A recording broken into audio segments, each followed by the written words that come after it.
Hey guys, it's Gina from Haunted Flower, and today I'm reviewing Elysium, which is funny. I don't know. It's from the same director as District 9, and dude, this guy is so serious. What cracks me up about this movie is how hard it hits you over the head with all of its heavy themes, like, oh no, class systems, but with none of the sense of humor that Monty Python would bring to such a topic. So, Elysium, there is a society of the haves and the have-nots. The haves go build a pretty satellite in the sky, and they go move there and have garden parties and mean French people.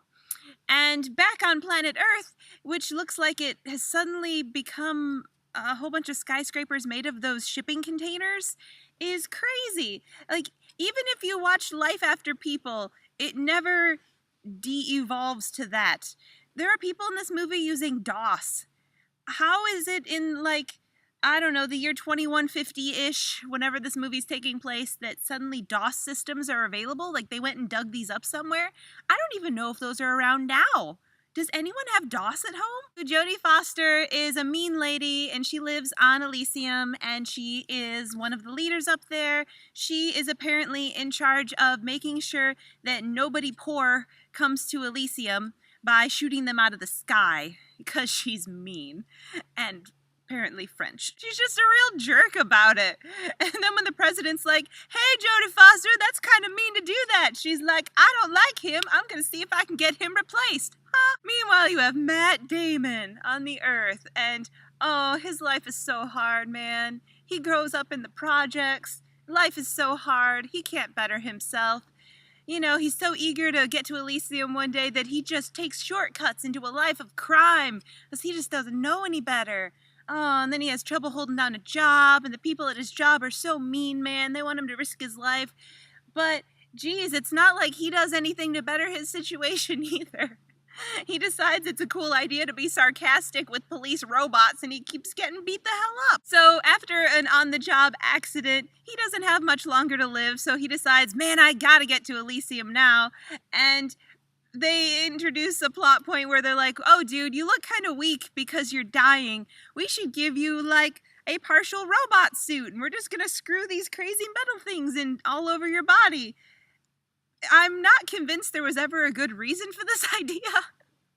It was a really disgusting surgical scene, though, so I'll give him that. Oh, and Jodie Foster has a dude down on Earth that she's sending to do all her dirty work, so he's, like, chasing Matt Damon around because Matt Damon gets some super secret information in his head that he's not supposed to have.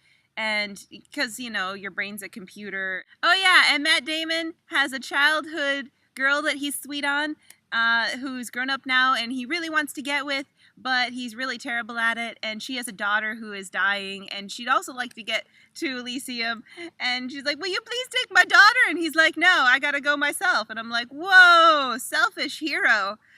So, you know, by the end of the movie, he's gonna have to try and save everyone, right, to make up for that, because you don't turn down little sick girls and still be a compelling protagonist. That's not how it works. Eventually, there's a crazy fight scene of, you know, man plus extra parts against other man in similar situation. Fight, fight, fight. Scary computer upload sequences. You know, oh no, the rich people might have to share with everyone because they're so mean and rich. That's Elysium. That's Elysium.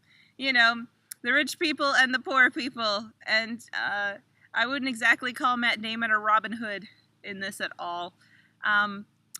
It's kind of enjoyable, but absurd. It's ridiculous. It's redonkulous is what it is. So thanks for watching my review, and I'll see you next time. Bye!